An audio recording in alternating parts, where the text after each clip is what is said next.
दोस्तों, आज की कहानी है बेसहारा। करुणा क्या कर रही है? माँ की आवाज़ सुनकर करुणा एकदम चौंक गई। करुणा जल्दी से घर के अंदर आई और बोली, माँ कुछ नहीं, बस खेल रही थी। क्या हुआ करुणा? कि माँ खाना बना रही थी, मैं तो तुझे खाने के लिए बुला रही थी। करुणा खाना खाकर अपनी माँ से बोली, माँ मैं शोभा के घर खेलने जा रही हूँ। रामवती, अरे रुक क्यों जाती है? उनके घर, वे बड़े लोग हैं, कहीं बुरा मान जाए। इस बात को सुनकर करुणा बहुत जोर से हंसी। माँ तुम कैसी बात करती हो? मेरी सबसे अच्छी सहेली है, अभी जाने दो ना। माँ थोड़ी देर में आ जाती जाऊंगी। यह सुनकर रामवती का मन पिघल गया। जा चली जा, लेकिन अपने बापू के आने से पहले आ जाना। करुणा और शोभा दोनों पक्की सहेली थी, लेकिन दोनों की किस्मत अलग अलग थी। एक तरफ करुणा बहुत गरीब घर से थी, तो शोभा गांव के जमींदार की बेटी थी, जिसके घर में पैसों की कोई कमी नहीं थी। दोनों सहेली एक ही स्कूल में पढ़ती थी। एक दिन शोभा स्कूल आई और करुणा से बोली, करुणा तेरे माता पिता मुझे शहर भेज रहे हैं पढ़ने के लिए, तू मुझे भूल तो नहीं जाएगी? यह सुनकर करुणा बहुत उदास होने लगी। शोभा मत जा, ना कोई बहाना बना दे।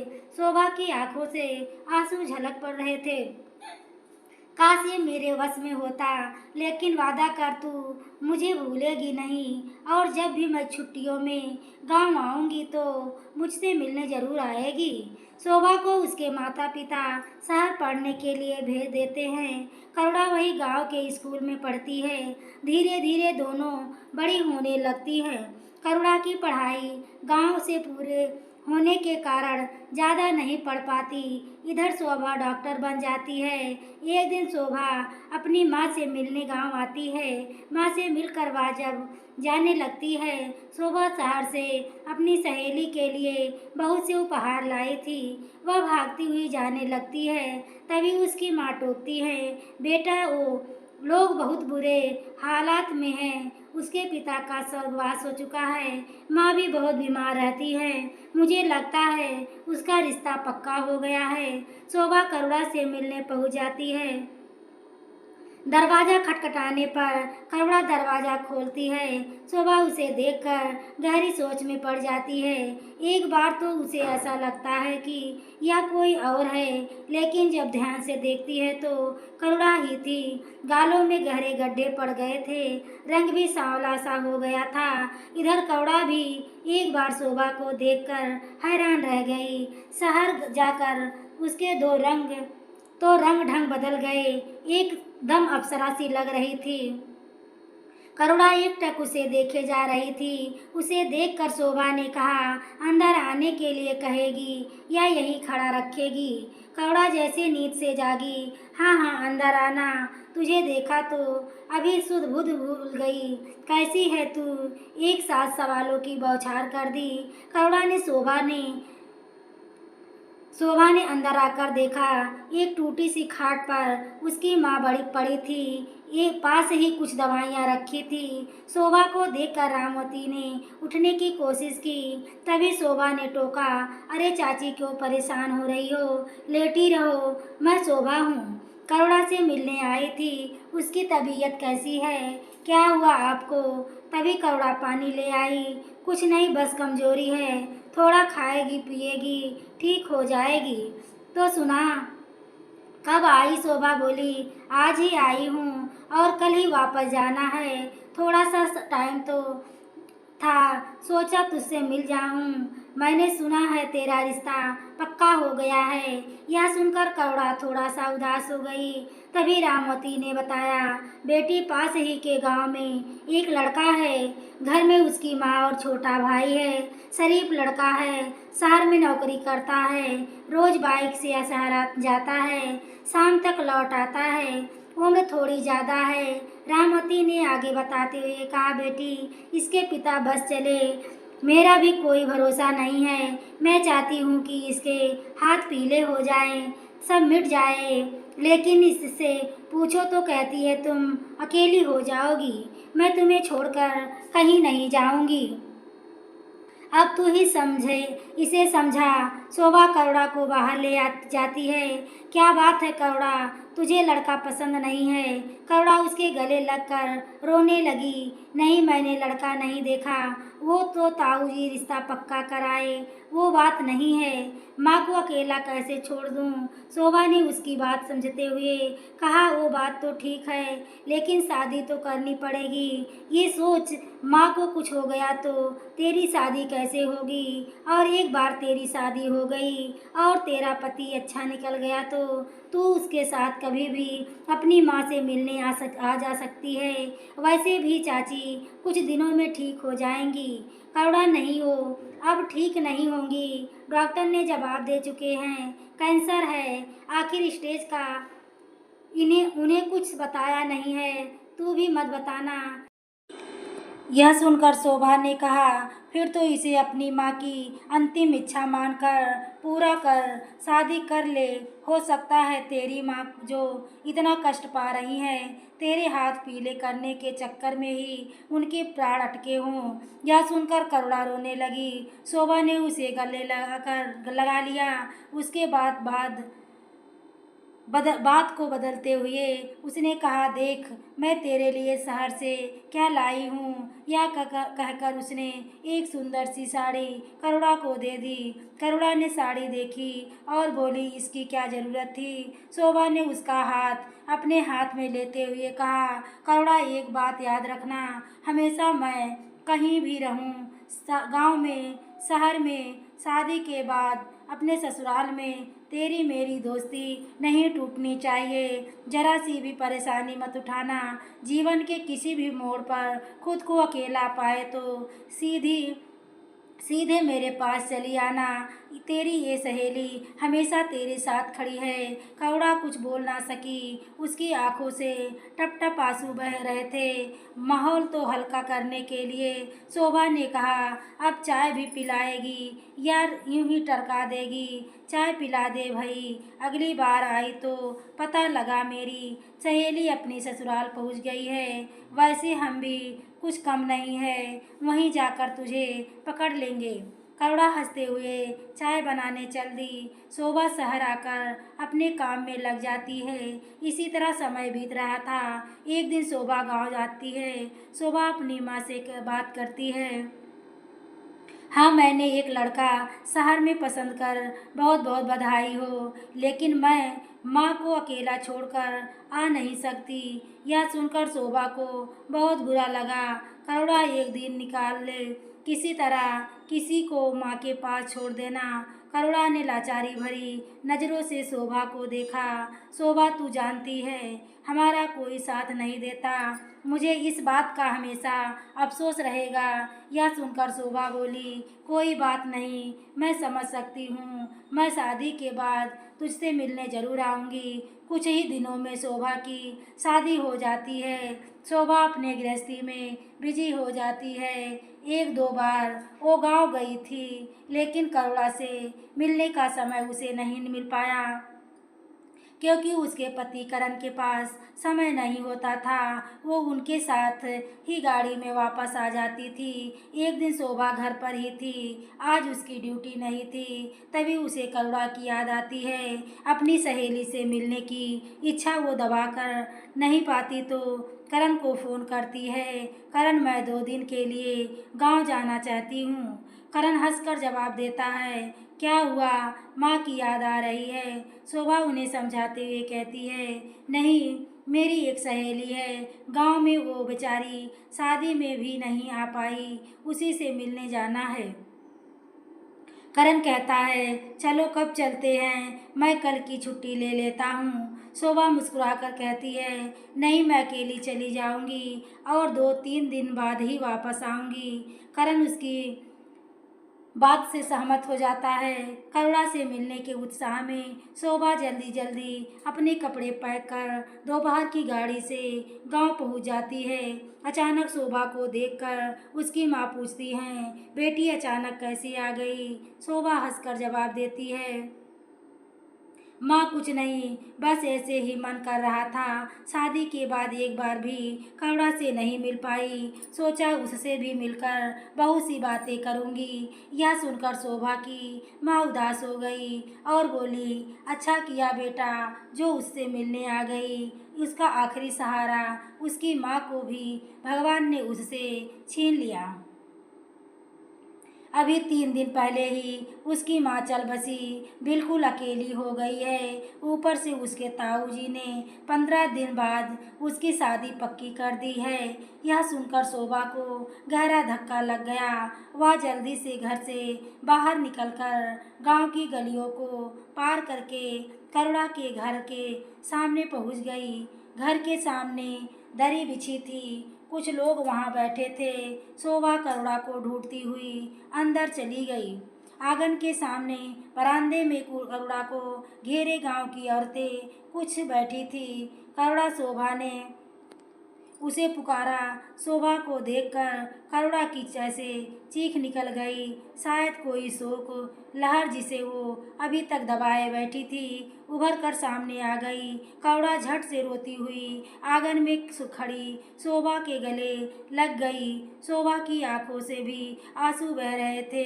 करुणा ने उसे कस के पकड़ रखा था। शोभा, माँ चली गई, सब खत्म हो गया, मैं अकेली रह गई। बार बार यही बातें करुणा दोहराई जा रही थी। शोभा उसे किसी तरह पकड़कर बरामदे में ले गई, उसे बैठाया। करुणा, चिंता मत कर, मैं हूं ना तेरे साथ। करुणा को बहुत देर तक दिलासा देती रही। अब शोभा को समझ में आया कि क्यों इतने दिन बाद अचानक करुणा की याद आई जो उसे बेचैन कर गई। करुणा के दिल की आवाज़ शोभा तक संदेशा बनकर पहुंच गई। काफ़ी देर बाद बैठने के बाद शोभा ने करुणा से पूछा, तूने कुछ खाया?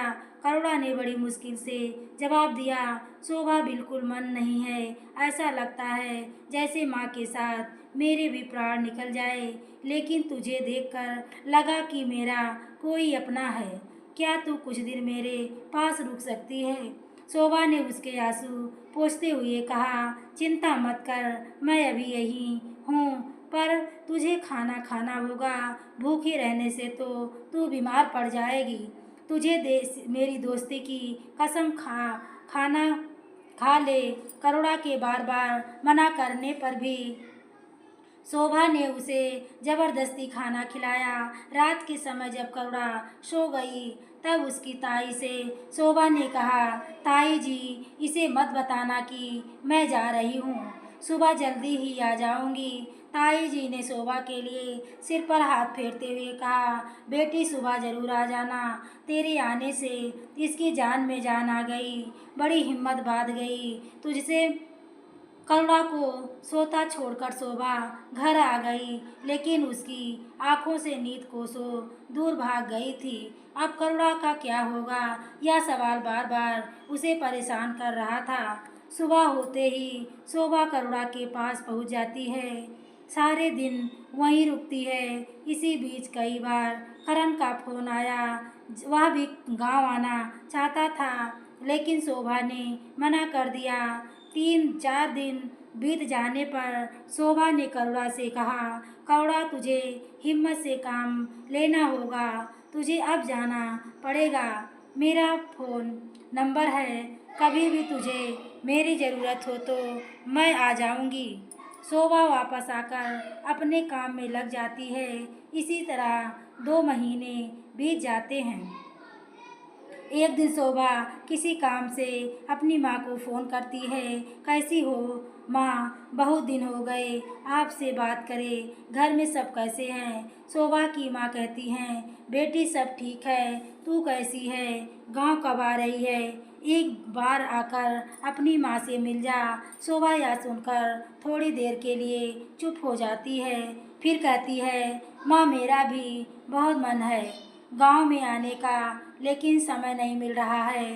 देखती हूँ समय निकाल कर आने का प्रोग्राम बनाती हूँ। इधर 2 महीनों में करुणा की जिंदगी पूरी तरह से बदल गई थी। सभी रिश्तेदारों ने उससे पीछा छुड़ाने के लिए आना जाना बंद कर दिया था।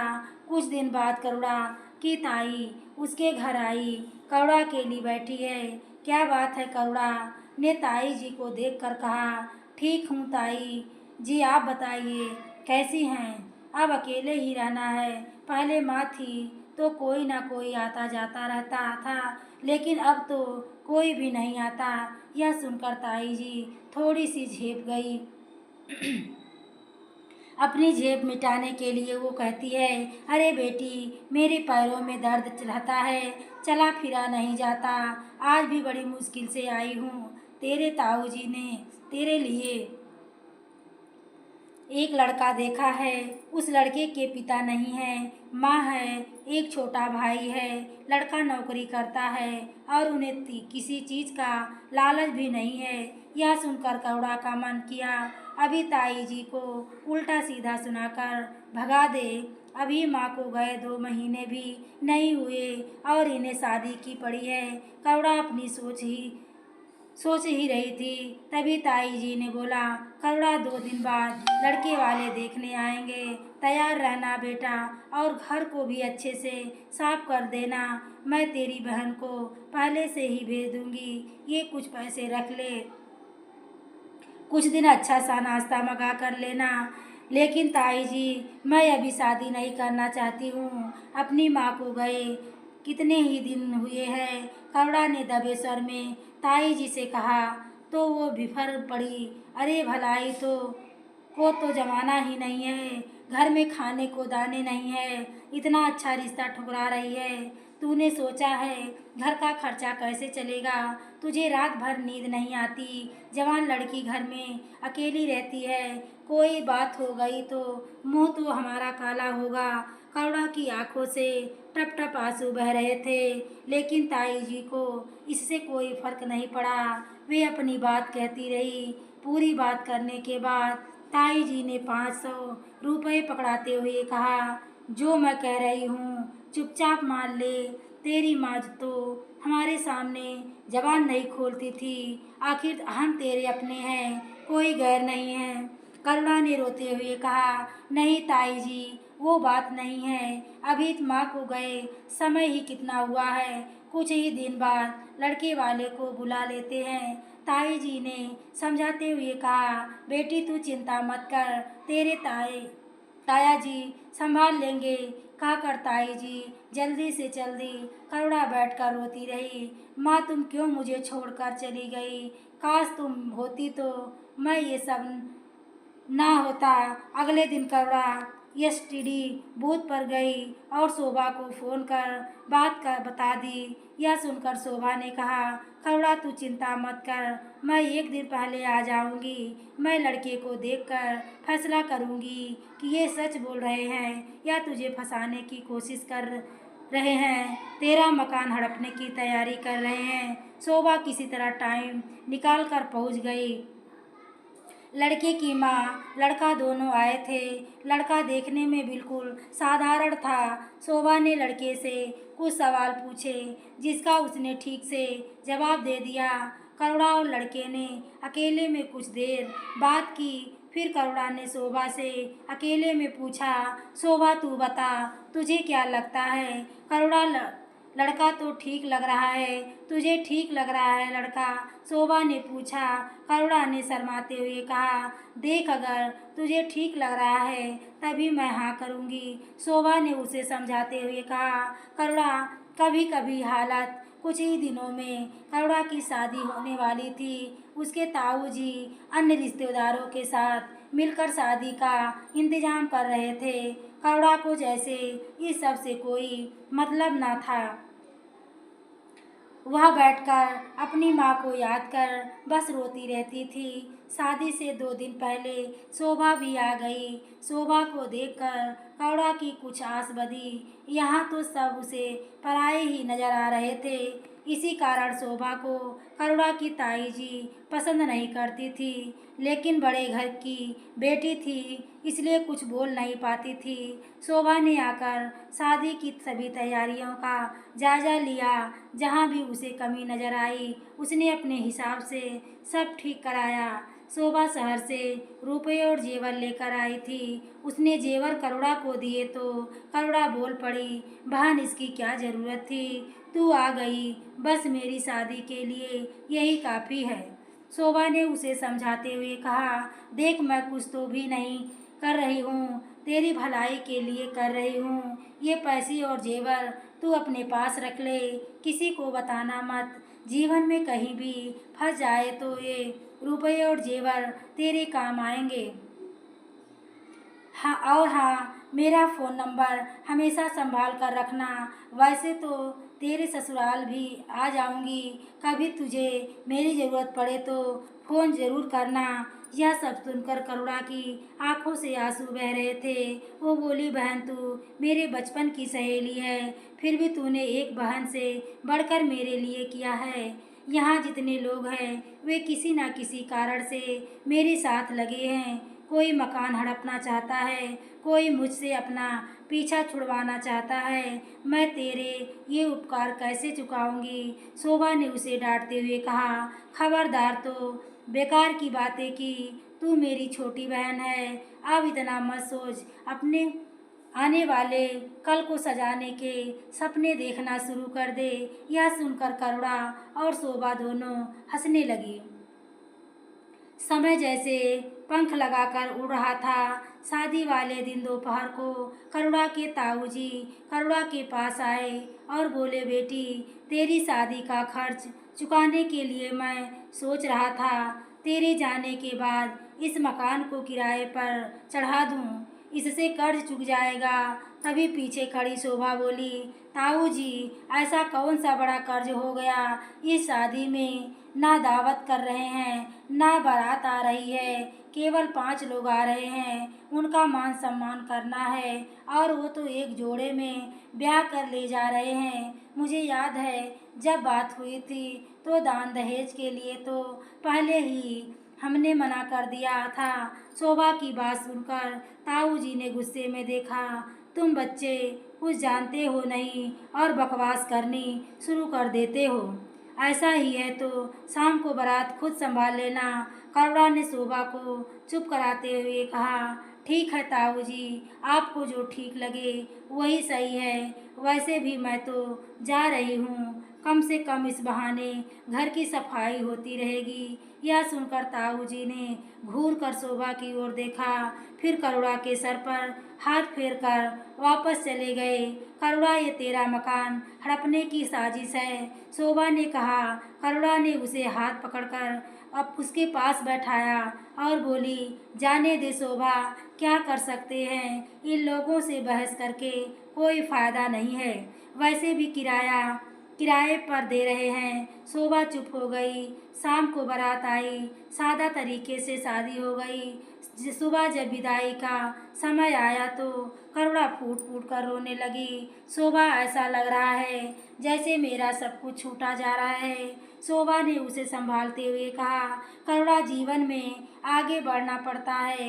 एक घर छूट रहा है तो दूसरा घर मिल भी तो रहा है, चिंता मत कर। शोभा करुणा को आस बढ़ा रही थी, लेकिन उसके मन में भी कई विचार आ रहे थे।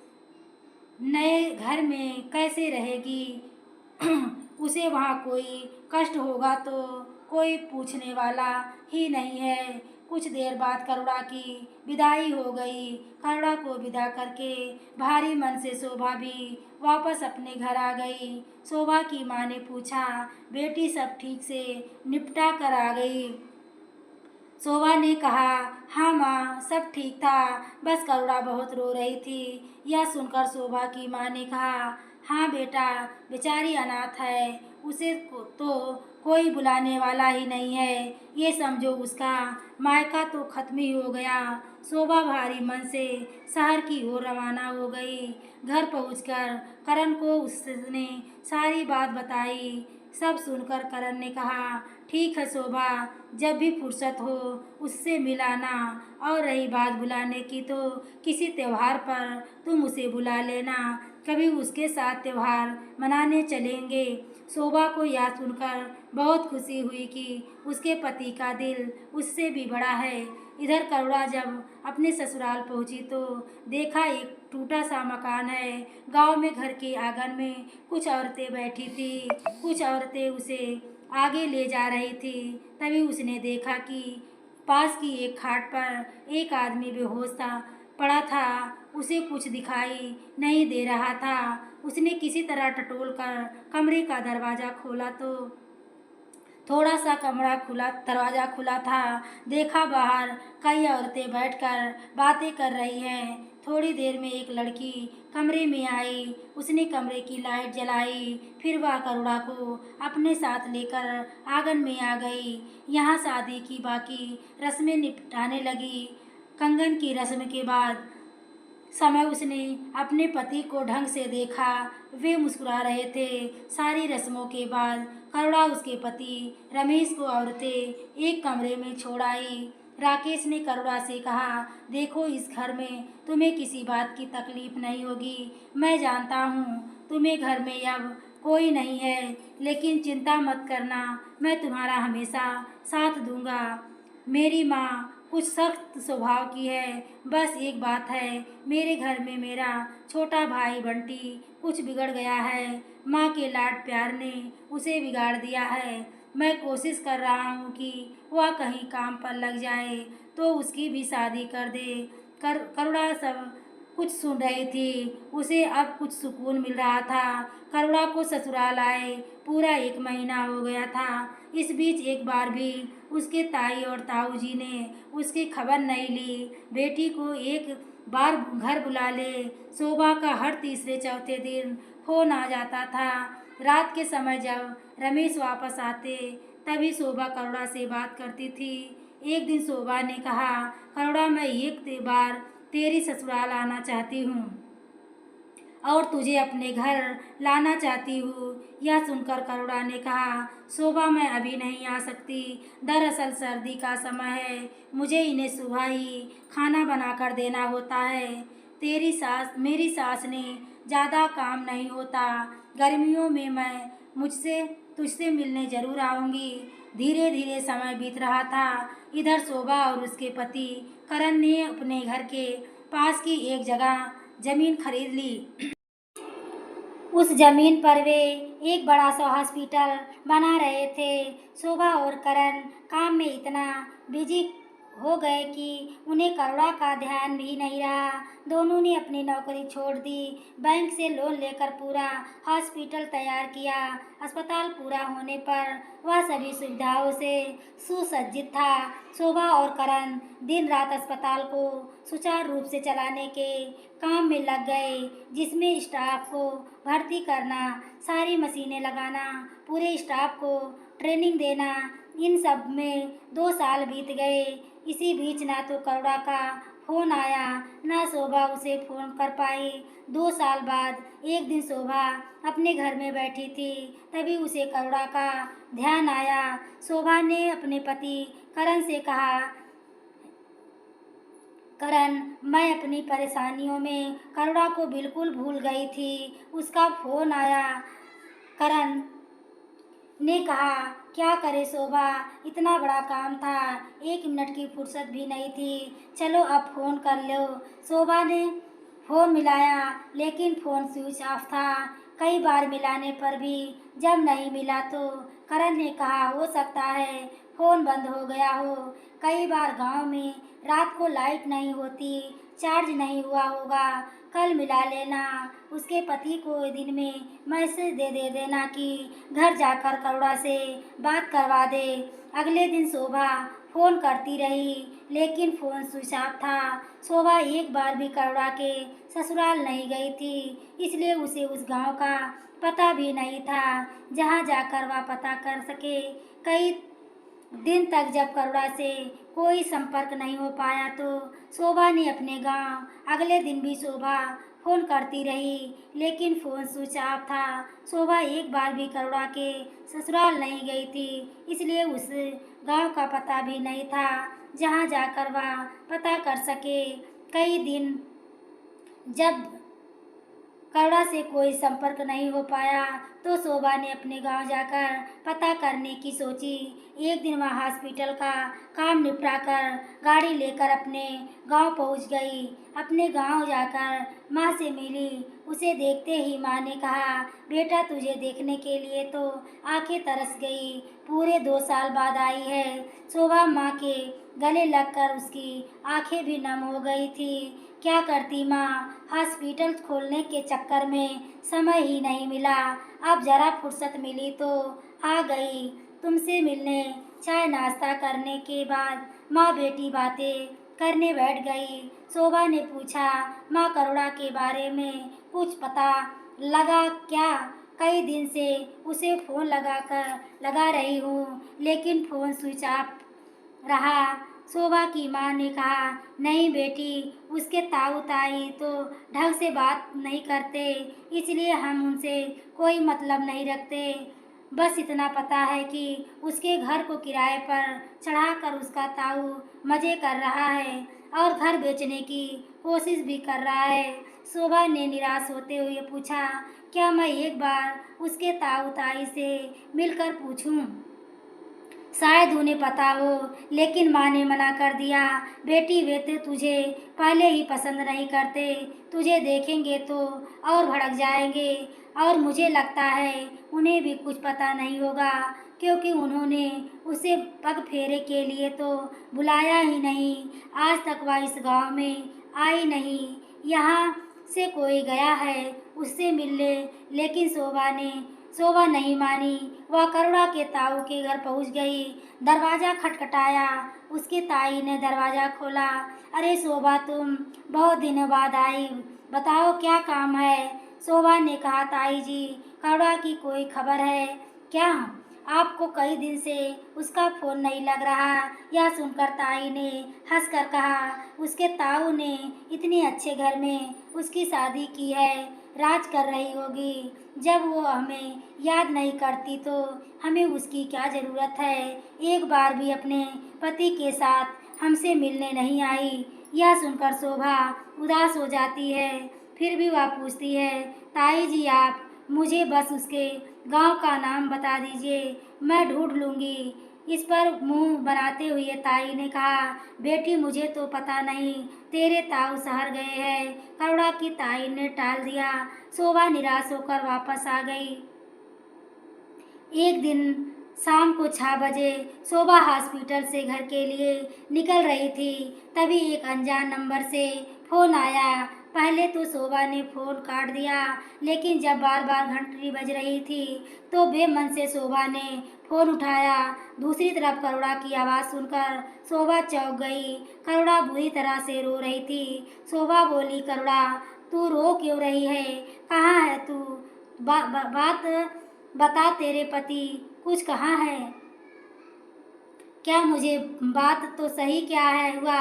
लेकिन करुणा बड़ी मुश्किल से बस इतना कह पाई, शोभा, मैं बहुत मुसीबत में हूँ, तू मुझे बचा ले। मैं यहाँ गांव के बस स्टैंड पर हूँ, किसी से फ़ोन मांग कर रही हूँ, तू यहाँ आ जा, नहीं तो मैं मर जाऊँगी। शोभा ने यह सुनकर कहा, तू चिंता मत कर, वहीं रुक, बस 1 घंटे में पहुँच रहे हैं। तू जिनका फ़ोन है उनसे मेरी बात करवा दे। करुणा ने चाय वाले भैया को फ़ोन दे दिया। शोभा, भैया आप यहीं बस स्टैंड पर हो क्या? ये मेरी जानने वाली है, इसका ध्यान रखना, हम बस अभी पहुंच रहे हैं, आपकी बहुत मेहरबानी होगी। चाय वाला बोला, यह बहन जी बहुत देर से रो रही हैं, मेरी यहीं पर चाय की दुकान है, आ जाओ। शोभा ने फटाफट करण को फ़ोन किया। करण सारे काम छोड़कर शोभा के पास पहुंच गया। फिर दोनों करुणा के बताए बस स्टैंड की ओर चल दिए। तभी करण ने कहा, हमें तो पहुंचने में टाइम लग जाएगा, मेरा दोस्त सुनील वहीं रहता है, मैं वहीं भेज देता हूँ, तुम्हारे पास करुणा की फ़ोटो हो तो मुझे भेज दो। करण ने सुनील को फ़ोन किया, सुनील, तेरी हेल्प चाहिए थी, तू अभी गांव के बस स्टैंड चला जा, मैं तुझे फ़ोटो भेज रहा हूँ। यह शोभा की दोस्त है, बहुत परेशान है, हम वहाँ आ रहे हैं, जब तक आए उसका ख्याल रखना, कोई इसे नुकसान न पहुंचा पाए, बस आने तक संभाल ले। सुनील ने जवाब दिया, भाई चिंता मत कर, मैं अभी 10 मिनट में पहुंच रहा हूँ और तेरी उनसे बात भी करा दूंगा। यह सुनकर करण और शोभा को थोड़ी शांति मिली। सुनील बाइक से फटाफट करुणा के पास पहुंच गया। वह चाय वाले के पास पहुंच गया। करुणा वहीं थी, लेकिन वह उसे पहचान न सकी। शोभा ने जो फोटो भेजी थी वह करुणा की शादी की थी। उसने चाय वाले से पूछा तो चाय वाले ने करुणा की ओर इशारा किया। पुरानी साड़ी पहने कमजोर सी एक औरत बैठी थी। सुनील ने फोटो को ध्यान से देखा, तब समझ आया कि वह वही सुनील की बहन मुझे शोभा ने भेजा है। आप ठीक तो हैं, चिंता मत करो, वो अभी आ रहे हैं। यह सुनकर करुणा रोने लगी। भैया मेरा देवर मुझे ढूंढता हुआ यहाँ आ जाएगा और ज़बरदस्ती मुझे ले जाएगा, मेरी मदद करो। यह सुनकर सुनील ने कहा, आप चिंता ना करें, मेरे रहते हुए आपको कोई हाथ नहीं लगा सकता, मैं अभी आया। सुनील चाय वाले से चाय और नमकीन का पैकेट करुणा को लिए लिए लाया। करुणा चाय पीने लगी। जब वह चाय पी चुकी थी, सुनील ने कहा, आप आराम से बैठिए, मैं अभी आपकी बात करवाता हूँ। सुनील ने करण का नंबर डायल किया, करुणा को दे दिया। दूसरी तरफ शोभा बोल रही थी, करुणा अब बता क्या बात है। करुणा बहुत डरी हुई थी, उससे कुछ बताया नहीं जा रहा था। वह बोली, बस बहन तू यहाँ आ जा, फिर तुझे सब बताऊंगी। यह कहकर करुणा ने फ़ोन सुनील को पकड़ा दिया। शोभा भैया इसने कुछ बताया नहीं क्या? सुनील ने जवाब दिया, भाभी आप बहुत डरी हुई हैं, इन्होंने बस इतना बताया कि इनका देवर इन्हें ढूंढता हुआ यहाँ आ जाएगा और ज़बरदस्ती ले जाएगा। आप चिंता मत करो, मैं अपने 4-5 दोस्तों को बुला लिया है, हमारे रहते हुए कोई इन्हें छू भी नहीं सकता, आप आराम से आ जाओ। यह सुनकर शोभा ने कहा, भैया आपको बहुत बहुत धन्यवाद, ये बचपन की सहेली है, 2 साल से इससे कोई कंटेंट नहीं हो पाया, बस कुछ देर और इसका ध्यान रखिए, हम बस बहुत पहुंच ही रहे हैं। सुनील बोला, अरे भाभी ये भी तो मेरी बहन जैसी है, आप चिंता मत करें, आराम से आए। शोभा ने फ़ोन काट दिया और करण से बोली, बात समझ में नहीं आ रही है, उसका देवर क्यों उसके साथ ज़बरदस्ती कर रहा है, उसका पति कहाँ है? करुणा ने बताया था कि उसका देवर तो गुंडा टाइप का है, सारे दिन शराब पीकर पड़ा रहता है, लेकिन इसके पीछे क्यों पड़ा है? लगता है इसका पति कहीं काम से बाहर चला गया होगा। करण ने शोभा को समझाते हुए कहा, शोभा चिंता मत करो, अभी आधे घंटे में हम पहुंच जाएंगे, फिर करुणा से अच्छे से पूछ लेना, फ़ोन पर तो वो बता पाएगी ना, कुछ समझ पाओगी, वैसे भी हम अब उसका देवर कुछ नहीं कर पाएगा।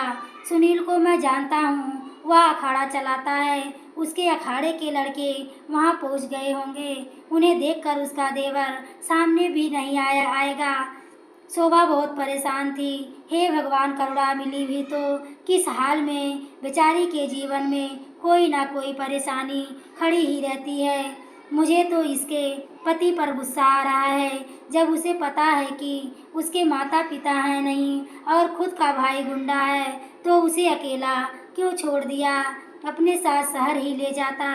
करण और शोभा इसी तरह बातें करते करते बस स्टैंड पहुंच गए।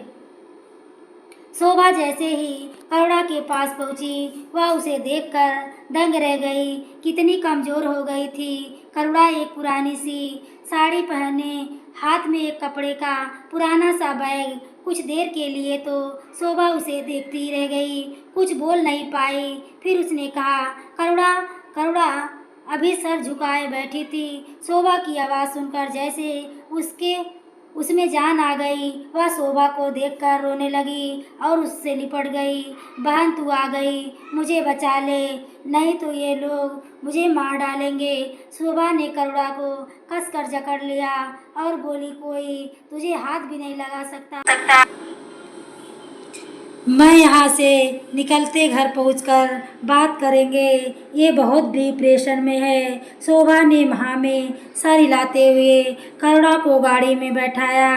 करुणा को गाड़ी में बैठाकर शोभा और करण ने सुनील का धन्यवाद दिया और करुणा को लेकर घर की ओर चल दिए। करुणा और शोभा दोनों कार की पिछली सीट पर बैठी थी। शोभा ने करुणा का हाथ पकड़ रखा था। करुणा बुरी तरह डर रही थी और बार बार पीछे मुड़कर देख रही थी।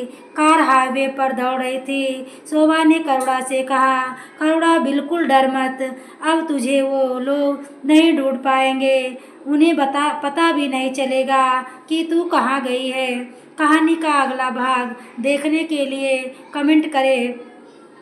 कहानी पसंद आ रही हो तो प्लीज़ वीडियो को लाइक और शेयर करें। चैनल पर पहली बार आए हो तो चैनल को सब्सक्राइब करें। आगे के नोटिफिकेशन के लिए बेल आइकन को ज़रूर प्रेस करें। पूरी वीडियो देखने के लिए आपको तहे दिल से धन्यवाद।